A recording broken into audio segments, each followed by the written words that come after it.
Olá a todos, sejam todos bem-vindos em mais uma videoaula. Eu sou o Julian, professor de arte, e hoje a gente vai falar um pouquinho sobre renascimento, ok? Aula exclusiva aí para os alunos do segundo ano do ensino médio.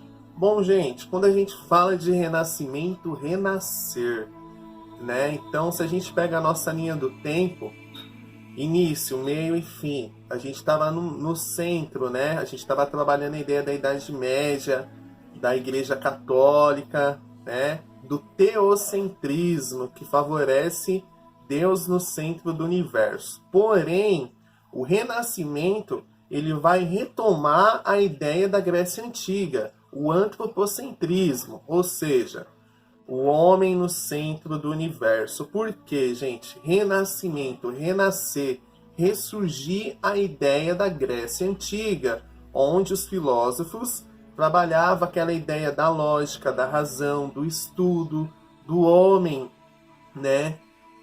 Abrangindo os saberes. E a ideia da Idade Média era o quê? Era só o teocentrismo. A igreja não dava margem para o antropocentrismo, que é a ideia da razão. Então, se a gente pega a linha do tempo, ciência e religião, ciência, antropocentrismo, religião, teocentrismo. Tudo bem até aqui? Ótimo. Prosseguimos. Então, o antropocentrismo é uma doutrina filosófica que coloca a figura do ser humano como centro do mundo, revelando a importância da humanidade em comparação com as demais coisas que compõem o universo. E o teocentrismo, favorecida pela Idade Média, doutrina ou crença que considera Deus como centro do universo. Bom, foi só um resumo do que eu já havia apresentado. Bom, gente, esse slide aqui, ele é lá do início, porém eu trouxe ele aqui que eu achei interessante. Quando eu iniciei a ideia da igreja da Idade Média, a gente tinha que esquecer a ideia da ciência, por isso que eu fiz um X aqui na teoria de Darwin. Ou seja, a igreja, para manter o seu poder, não difunde o que foi deixado para trás, não deixando as pessoas entrarem em contato com o conhecimento, ou seja, antes de Cristo deixa de existir para os cristãos. Pré-história, Egito, Grécia, né? Então, assim, gente, é muito louco isso, porque para a igreja, pessoas que entram em contato com o conhecimento questionam o mundo, né? Mas por que disso? Por que aquilo? Como é que você vai perguntar para um padre? Padre, poderia explicar as pirâmides? Ou o senhor poderia explicar por que existe fósseis de dinossauro dentro dos museus? Eles não entram nessa questão. Então a ideia do renascimento, gente, é justamente essa, retomar, ressurgir novamente com aquela ideia do homem no centro do universo. Por quê? Eu volto a dizer, gente, os artistas eles vão caminhando com os períodos. E a igreja, ela ficou só naquilo. Deus no centro do universo e não saía disso, não dava uma abertura para as pessoas. E as pessoas, o mundo estava em efervescência, ok? No período renascentista, e tinha muitas pessoas intelectuais naquela época, querendo saber, querendo estudar, e aí foi essas pessoas que se deslocaram para a ideia do surgimento do antropocentrismo, a ideia da ciência, do estudo, né? E a gente teve vários artistas importantes no Renascimento. Michelangelo, Leonardo da Vinci, Rafael, Donatello, as tartarugas ninjas, né? Vamos se dizer. E esses artistas, eles estavam à frente do seu período. Se a gente fala um pouquinho de Leonardo da Vinci, o contexto histórico, ele foi considerado um dos grandes gênios da história. A gente teve homens, pessoas inteligentes, cientistas, Einstein, Freud, filósofos, mas na questão de ser um gênio por completo, em questão de pintura, ele não esculpia, pintura, projetos mecânicos, então assim, o cara ele era bem completo nessa parte, ok? Vamos discorrer mais sobre o assunto. Bom, vamos lá, vamos entender. Já falei do teocentrismo e do antropocentrismo. Mecena ou mecenas, caras cheios da grana, burguesia financiam obras de arte, ou seja, gente, tinha muito bacana naquela época do Renascimento e eles favoreciam, eles queriam ter algo diferente, queria ter uma arquitetura diferente, queria ter obras de artes em seus palácios, né? Então, o mundo ele começou a ter uma grande mudança aí nessa parte. Principais características artísticas, novas técnicas, tinta a óleo. Até então a gente estava trabalhando a questão do afresco, porém o afresco ele ainda tem uma grande participação no Renascimento. Se a gente pega a Capela Sistina que Michelangelo pintou, ela foi totalmente feita com a técnica do afresco, que é aquela ideia de tinta, reboco, né, e gesso. E a tinta óleo surge nesse período, ou seja, o homem estava desenvolvendo várias técnicas novas, né? Realismo, humanismo e individualismo. Então, a ideia do individual, né, do humanismo. Eu vou falar mais para frente sobre o humanismo. Perspectiva, simetria. Então, assim, gente, os saberes estavam floridos, vamos se dizer. E o homem precisava colocar isso em prática. Porém, para ele colocar essa ideia em prática, eles tinham que favorecer um pouquinho a ideia do estudo, da ciência, da lógica. Por quê? Eles estavam muito presos na ideia do teocentrismo. Por isso que renascimento, vamos pegar a palavra renascimento, renascer novamente, puxar a ideia dos gregos antigos. Tudo bem? Continuando. Olha só, quando eu falo de perspectiva, a gente teve uma vivência bacana em sala de aula, ok? Os renascentistas, principalmente os artistas, os desenhistas da época, eles começaram a fazer cálculos, eles começaram a calcular ângulos, dimensões, trabalhar com formas geométricas, e esses desenhos começaram a ser utilizados a favor da arte, ou seja, os pintores daquela época eles começaram a usar a técnica da perspectiva em suas obras. Até então era muito bidimensional, vamos se dizer. E a ideia de perspectiva, você vai continuar com a ideia do bidimensional, porém você vai ter vários planos, aquela leve sensação de tridimensionalidade, ok? Ou seja, a gente tem aqui alguns exemplos, que é o ponto de fundo, né? A gente tem aqui o centro das obras, né? Então, é toda aquela ideia, linha do horizonte, ponto de fuga, e aí você vai distribuindo, você vai preparar primeiro o seu plano de fundo para depois inserir os seus personagens, ok? A gente tem aqui essa obra do centro, do Rafael, e a gente vê ali que Jesus está tendo uma passagem ali com seus personagens, mas olha legal lá o fundo, prestem atenção no fundo, naquela porta central aqui exatamente, vamos se dizer, ali é o ponto de fuga. Então ele precisou delimitar a linha do horizonte, ponto de fuga, liberar os horizontes, né, as dimensões. Então antes ele construiu aquela arquitetura linda que está ali atrás, que era a arquitetura renascentista da época. Depois que ele preparou o chão, as paredes, fez tudo bonitinho, aí ele começou a inserir os personagens, tudo bem? Vamos continuar. A Escola de Atenas, do Rafael. Olha só essa imagem, eu gosto muito dessa obra. E a gente tem vários planos de fundo, gente. Vamos contar. 1, 2, 3, 4 planos de fundo. Então, o Rafael, quando ele projetou a Escola de Atenas, no primeiro momento, ele organizou seus planos, né? Então, e a arquitetura, ele traz uma... Como é que eu posso dizer? Ele traz a arquitetura como um destaque na sua obra. Então, ele tem aqui, ó, esse aqui é o primeiro arco. Ó, primeiro arco, então ele construiu lá o fundo. O segundo arco, ele vem novamente. Terceiro arco. E depois o último arco, que é o principal. Ok, gente? Então ele fez 4 profundidades, 4 temáticas aqui. Temáticas não, perdão. 4 planos de fundos. Depois que ele organizou o plano de fundo, aí que ele foi colocar os seus personagens. Mas ele destacou bem a ideia da Grécia Antiga, né? As esculturas e o que estava acontecendo naquela época também no Renascimento. Então, gente, a gente começa a ver o Renascimento ganhando força aqui, o desenho. Não era um simples desenho.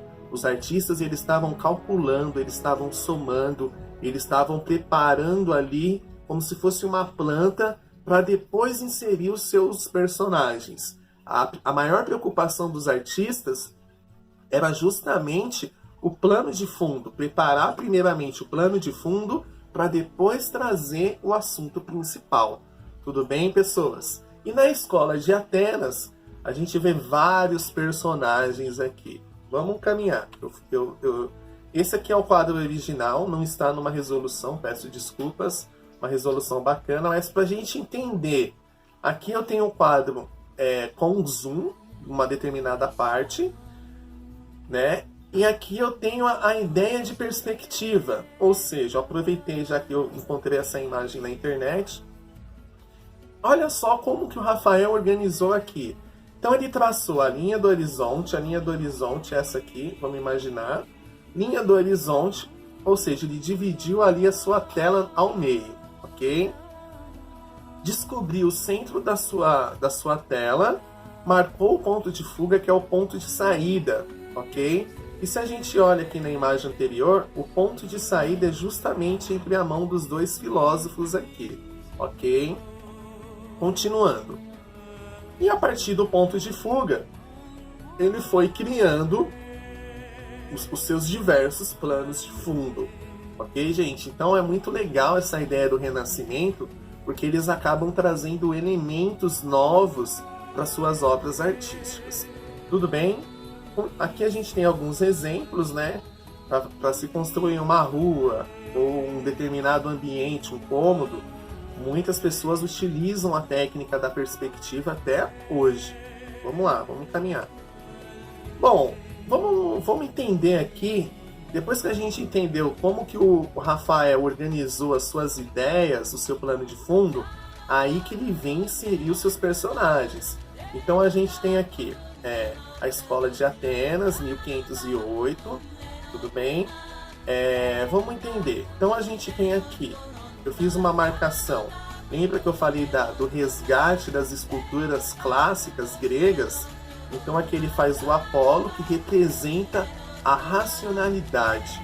Veja bem, gente, a racionalidade, ou seja, o homem raciocinando, pensando coisas novas. Depois a gente tem aqui o mundo das ideias, onde reside o autêntico conhecimento. A gente tem dois personagens da filosofia aqui, ok? Da Grécia Antiga. Platão, que é o número 1, ok? Platão, com uma de suas obras em sua mão, que é o Timeu, livro da criação dos seres. Olha só, livro da criação dos seres, a ideia da evolução de Darwin, gente. Olha que muito louco isso. E do outro lado a gente tem o Aristóteles, filósofo, né, com uma de suas obras em sua mão direita, que é a Ética. Então, está trabalhando, de um lado, a ideia da criação e a ideia da ética do outro lado. Então, gente, olha só os personagens. Então, Rafael, ele não só fez um quadro bonitinho com plano de fundo, ele acabou colocando elementos que trabalham a ideia do estudo da razão e da lógica, a ideia do antropocentrismo. Tudo bem, gente? Até aqui? Vamos caminhar. Esse quadro aqui eu dei zoom em alguns personagens, então é a ideia da preparação. Então ele foi bem minucioso, vamos dizer, bem detalhista nos personagens. Bom, não vou me adentrar muito em cada personagem, mas eu vou resgatar que os artistas renascentistas tinham essa ideia de inserir o próprio autorretrato deles no meio dos personagens. Ok? A gente vai ver isso mais pra frente. Então olha só, a gente vê aqui um filósofo com compasso tentando explicar ali pro povo a ideia do estudo do universo. Então assim, gente, quem tiver a oportunidade de querer saber mais, Escola de Atenas do Rafael, tudo bem? Bom, continuando. Outro quadro famoso, na verdade não é um quadro. Muitas pessoas acham que a Última Ceia do Leonardo da Vinci é um quadro, mas não, tá, gente? A Última Ceia, o Leonardo da Vinci, ele fez em um refeitório de uma igreja e tá lá até hoje, ok? E vamos entender. A gente tem aqui os 12 discípulos, né? Os 12 apóstolos, Jesus no centro. Só que antes da gente ver toda a Última Ceia, o Leonardo ele queria mostrar algo diferente, assim como o Rafael. Olha o plano de fundo todo delimitado, né, gente? Então, se a gente pega o ponto de fuga aqui nesses dois exemplos abaixo, a gente tem o ponto de fuga partindo bem do centro da cabeça de Cristo aqui. Depois que ele conseguiu descobrir o centro do seu suporte, no caso não foi tela, foi a parede lá, o quadrado que ele estabeleceu, aí ele foi distribuindo as linhas de fundo, foi imaginando janelas, porta, teto, um ambiente onde acontecia aquela celebração. Tudo bem, gente? Tranquilo até aqui? Vamos caminhar. Leonardo da Vinci, ele não só pintou a Mona Lisa, tá, gente? A ideia do gênio que eu falei, o cara ele era espetacular. E o que acontecia na época do Renascimento? Os artistas, principalmente os desenhistas da época, eles queriam saber mais. Eles queriam saber como que funcionava um corpo. Eles não queriam só representar ali uma figura humana. Eles queriam trazer detalhes em seus desenhos. Então, Leonardo da Vinci, o que ele faz? Ele, assim como Michelangelo, eles como é que eu posso dizer? Eles entravam dentro dos microtérios, ok? E faziam dissecação de corpos, ou seja, isso na época do Renascimento era proibido. Então eles arrumavam um jeitinho lá e eles tinham acesso a esses corpos. E a partir disso, eles começavam a palpar, estudar como que era o formato do desenho do fêmur. Por quê? A gente consegue ver aqui depois nos desenhos de Michelangelo que ele representa muito essa ideia da muscularidade, né? A anatomia do corpo humano. Deixa eu voltar no Leonardo. Hoje, se a gente tem livros de ciências, biologias, hoje se existe um livro de medicina, foi graças a esses primeiros artistas que tiveram acesso a entender melhor como que funciona o corpo humano. Esses desenhos todos aqui é do Leonardo da Vinci, ou seja, ele além dele estudar, ele queria saber como que era o formato de um coração, se tinha veia, que cor que era, e ele começou a desenhar tudo isso, órgão por órgão. Olha só, gente, até onde que foi a intelectualidade desse cara, né, desse grande artista do Renascimento. E aqui a gente consegue entender porque a igreja não vai responder tudo, né, que você quer saber. Muita gente coloca um padre aí como um professor do mundo, das coisas. E existem muitas coisas que podem ir muito mais além. Então a ideia desses artistas era justamente trazer isso para o público, fazer com que o público tivesse acesso a essas informações que às vezes era restrita, até mesmo pela igreja, ok? Então, vamos entender, gente. Então a gente tem desenho aqui de como que funciona o cérebro, o coração. Olha só aqui esse útero, né? O bebezinho aqui alojado. Então tudo isso foi graças aos estudos daquela época, à ousadia daqueles artistas. Tudo bem, gente? A gente tem o homem vitruviano, não é esse aqui é o original do Leonardo, mas a ideia do Vitrúvio, né, que foi um cientista também da época, né, é justamente trazer o estudo como é que eu posso dizer, da formalidade do corpo, né, os cálculos humanos, as medidas estabelecidas pelo corpo, os cálculos, é muito louco. Quem tiver a oportunidade de ir mais além, gente, estudem, vão atrás, Homem Vitoriano, desenhos de Leonardo da Vinci.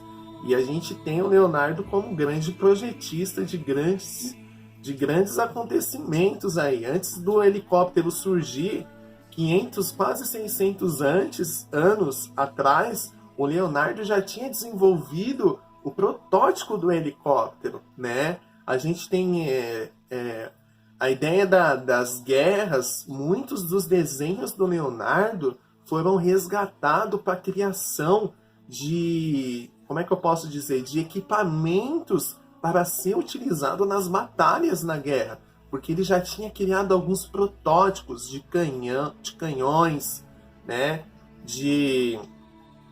do helicóptero, entre outros. Então, assim, gente, é muita coisa para a gente falar desse cara.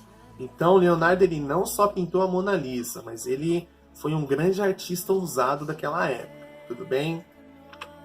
Outro grande artista da época foi esse cara aqui, que foi o Michelangelo. O Michelangelo, ele era pintor e escultor. Já o Leonardo da Vinci, ele era pintor, ok? Desenhista, pintor, arquiteto, engenheiro. Ele foi muito mais. Por isso que eu considero o Leonardo como um grande gênio da história. O Michelangelo, ele teve a mesma pegada de ir fazer a questão da dissecação de corpos para entender melhor como que funciona.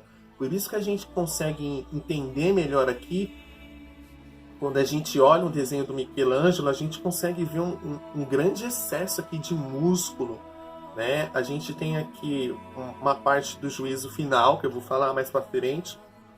A gente vê um Cristo chegando no inferno todo musculoso, parecendo um Apolo, ou seja, eu falei do Apolo lá, que foi um deus lá da mitologia grega, né? Então, essa riqueza de detalhes, e a ideia era essa, fazer com que aquele desenho se tornasse, por mais que ele era bidimensional, tivesse algumas influências tridimensionais a partir da ideia da musculatura. Então é muito louco isso, tá, gente? A gente teve também Davi, que é a escultura mais famosa do mundo. Deixa eu ver se ela é a próxima. Então, Davi, por que Davi é considerada a escultura mais famosa do mundo, gente? Justamente pelos níveis de detalhes que Michelangelo conseguiu naquela época. Estamos falando de século XIV. Eu vi um documentário do Michelangelo. Até nos dias de hoje, os artistas, hoje em dia, com toda a tecnologia, eles sentem um pouquinho de dificuldade para chegar na perfeição que o Michelangelo conseguiu naquela época.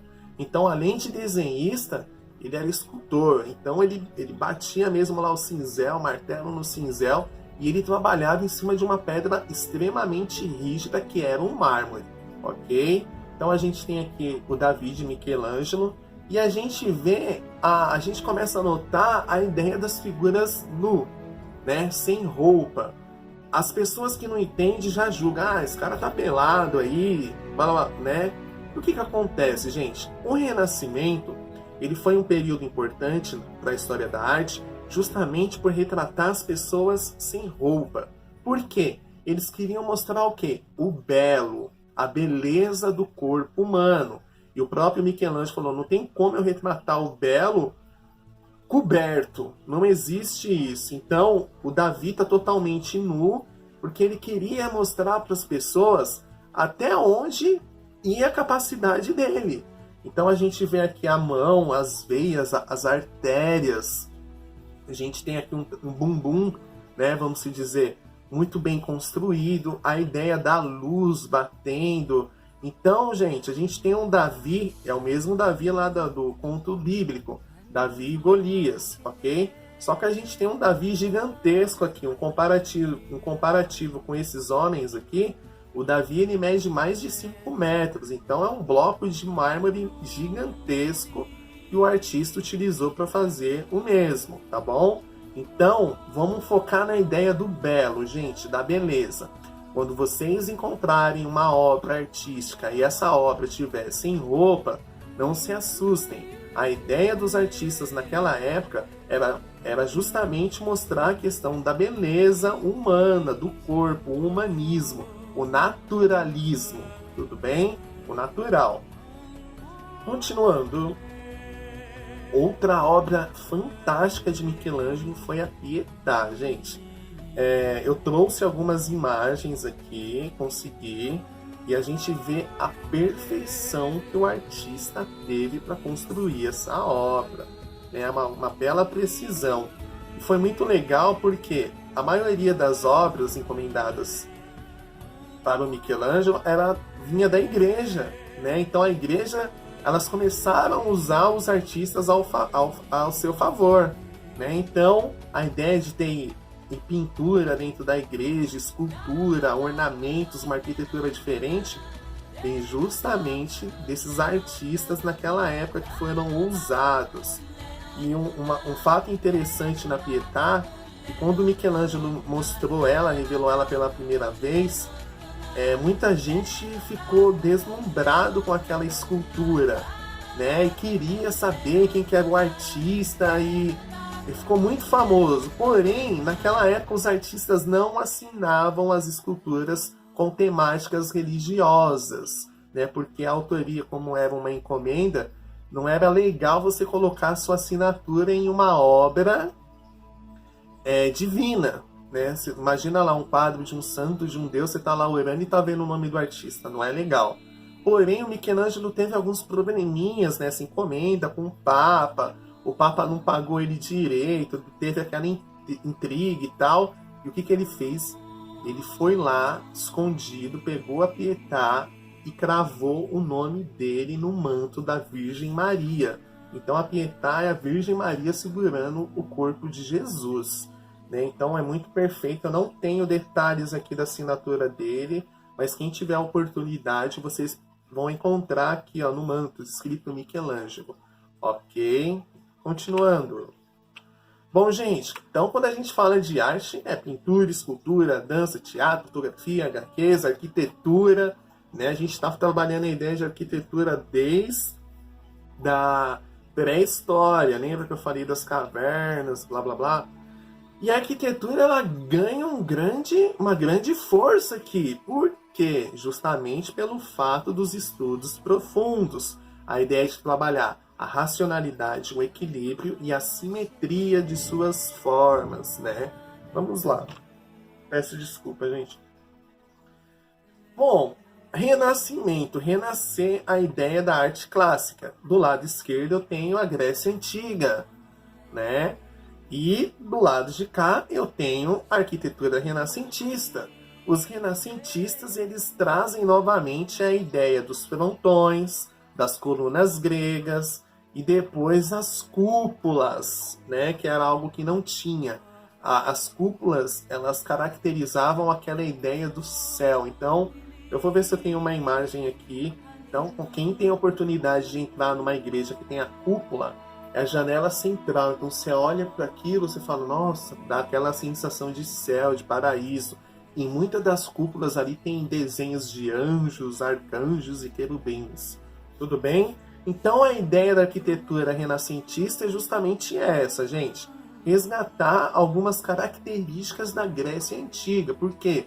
Eu estou trabalhando o Renascimento, vamos renascer, vamos resgatar a ideia da arquitetura charmosa, vamos dizer, dita naquela época. Continuando. Então, o surgimento das cúpulas. A gente tinha cúpula lá na arte bizantina, porém era algo que não tinha uma precisão, não era algo preciso. Então eles faziam grandes paredes espessas com medo daquilo ali cair. E com a ideia da perspectiva, da simetria, da racionalidade, o estudo do desenho mais profundo, era possível ter mais precisão nos cálculos. Então, de fato, as igrejas não precisavam ter aquele formato de cruz, né, com aquelas paredes espessas. Era tudo questão de organizar as ideias. Então, as cúpulas, ela ganha bastante força no Renascimento. A ideia aqui que eu falei dos anjos, arcanjos e querubins. Então, é chegar no centro ali da igreja, olhar para cima e ter essa sensação de céu, de paraíso. Principalmente para as pessoas leigas da época que não tinham acesso às informações. Ok? Era uma forma de cativar o público, deixar eles mais seguros. Tudo bem, gente? Continuando a ideia aqui perspectiva, novamente, na arquitetura, ela é bem forte, gente. Então, desde o quadro do Rafael, os artistas começaram a utilizar e ressaltar a ideia da arquitetura, ok? Plano de fundo, perspectiva, simetria, né? Então, a arquitetura ela foi essencial nesse período importante. Continuando, gente. Eu trouxe um desenho atual. Hoje, um engenheiro, quem estuda ou estudou arquitetura, engenharia, é isso, gente. Vocês vão ter que saber como que funcionava lá no Renascimento, porque muito das técnicas que foram lançadas naquela época, século 13, 14, é utilizada até nos dias de hoje. Então, olha a ideia de você querer trabalhar as possibilidades de expandir o seu conhecimento. Deu certo, gente. Então, a ideia do antropocentrismo deu certo e funciona, está funcionando até nos dias de hoje, ok? Bom, continuando para finalizar, porque o vídeo está ficando muito grande, a ideia da simetria, simétrico e assimétrico é coisa antiga, a gente já aprendeu, mas é a ideia de você ter na sua arquitetura os dois lados iguais. Se dividir a imagem ao meio, você vai ter a mesma imagem do outro lado. Então, a simetria ela ganhou bastante força naquela época do Renascimento. As colunas, o teto, muita coisa bacana aconteceu nesse período. Ok, gente? A gente tem aqui também a ideia da arquitetura medieval, castelos, o Coliseu, né? E com o passar do tempo, foi surgindo os palácios no Renascimento. Então aquela ideia de arquitetura grotesca, que eram os castelos, o Coliseu, que eram as paredes espessas, que era o medo, né, das grandes batalhas daquela época, a segurança, foi transformando em palácios. Então os prédios foram surgindo lá na ideia do Renascimento, ok? Tá certo que não surgiu logo de início, mas hoje se a gente tem uma arquitetura dessa, a gente tem uma grande característica do Renascimento aqui, tudo bem? Seja as colunas, seja o frontão, ó, a gente tem na sacada de cada varanda aqui, a gente tem o frontão e a coluna, que é a ideia da Grécia Antiga, tudo bem? Continuando. Bom, gente, Capela Sistina, não tenho o que dizer aqui, eu falei muito da Capela Sistina. O trabalho do seminário foi basicamente dentro da capela, a vida dos grandes artistas do Renascimento. Então, Michelangelo ele fez no centro da Capela Sistina, no teto da Capela Sistina, o início da criação e acaba em Noé, ok? Nas laterais da Capela Sistina, de um lado você tem a passagem de Cristo, do outro lado a passagem de Moisés.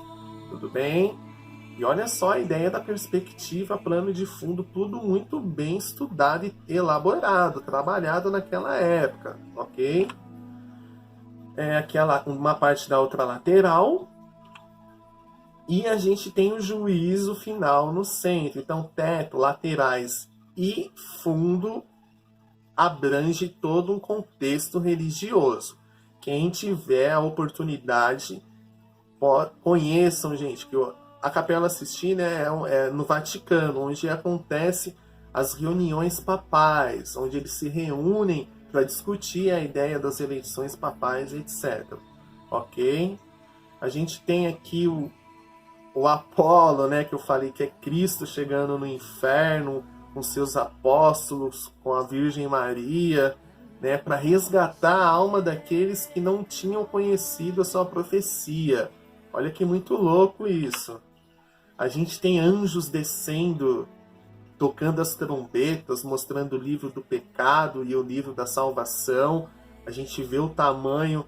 O livro do pecado é o livro maior, o livro da salvação é aqueles escolhidos. Então, a Capela Sistina, ela tá... Deixa eu ver se eu tenho uma imagem... Não vou ter. Mas é uma parede gigantesca, ricas em detalhes, tá? Então, desde Jesus no centro, os anjos descendo, uma grande briga, porque imagina Jesus chegando no inferno para resgatar. Então, uns queriam subir, os demônios não queriam deixar, ok? Os anjos tocando as trombetas, uma grande batalha, né? Então, assim, quem tiver a oportunidade, não deixam de conhecer os trabalhos de Michelangelo. Ok, gente? É isso e espero que vocês tenham gostado da nossa revisão. Abraço!